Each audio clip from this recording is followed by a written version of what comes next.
छत्तीसगढ़ में विधानसभा चुनाव के लिए पहले चरण के 20 सीटों के लिए नामांकन की प्रक्रिया हुई समाप्त। वहीं पहले चरण के लिए प्रत्याशियों के नाम वापसी 23 अक्टूबर से होगी शुरू। अब तक 294 अभ्यर्थियों ने नामांकन किया था दाखिल, जिनमें से 41 प्रत्याशियों के पर्चे किए गए निरस्त।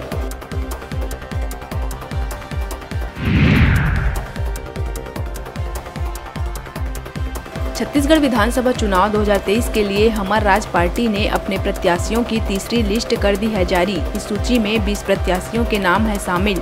हमर राज पार्टी के कार्यकारिणी अध्यक्ष BS रावटे मुख्यमंत्री भूपेश बघेल के खिलाफ लड़ेंगे चुनाव।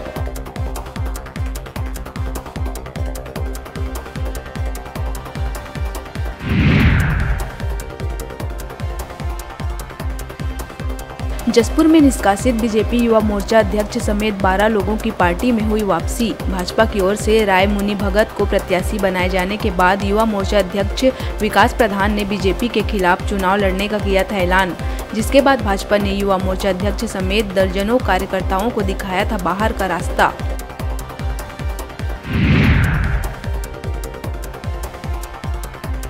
छत्तीसगढ़ के 2 अलग अलग जिलों में पुलिस को चेकिंग के दौरान मिली बड़ी कामयाबी। रायगढ़ में 7,42,000 किया गया जब्त, तो वहीं जांजगीर चांपा में नेशनल हाईवे पर 10 लाख रुपए नकदी जब्त, तो वहीं दूसरी ओर करीब 10 लाख का पटाखा किया गया जब्त।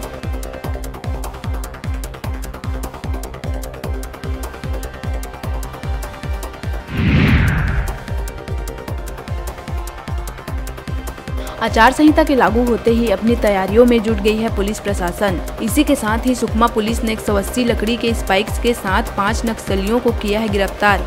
जवानों को नुकसान पहुंचाने के लिए लगाए गए थे नुकीले स्पाइक्स।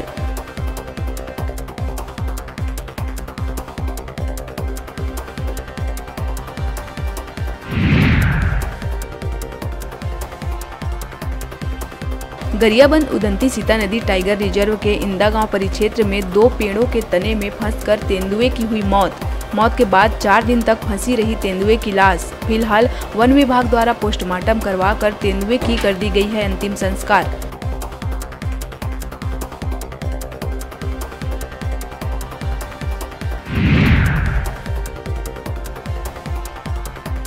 छत्तीसगढ़ में आदर्श आचार संहिता में एक्शन मोड में है पुलिस।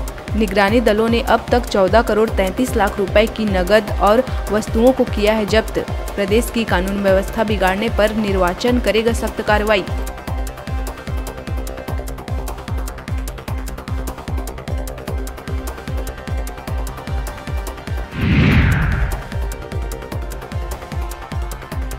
बेमेतरा बिरला ब्लॉक के ग्राम हरदी में आबकारी विभाग ने शराब तस्करी करते 2 आरोपी को किया गिरफ्तार।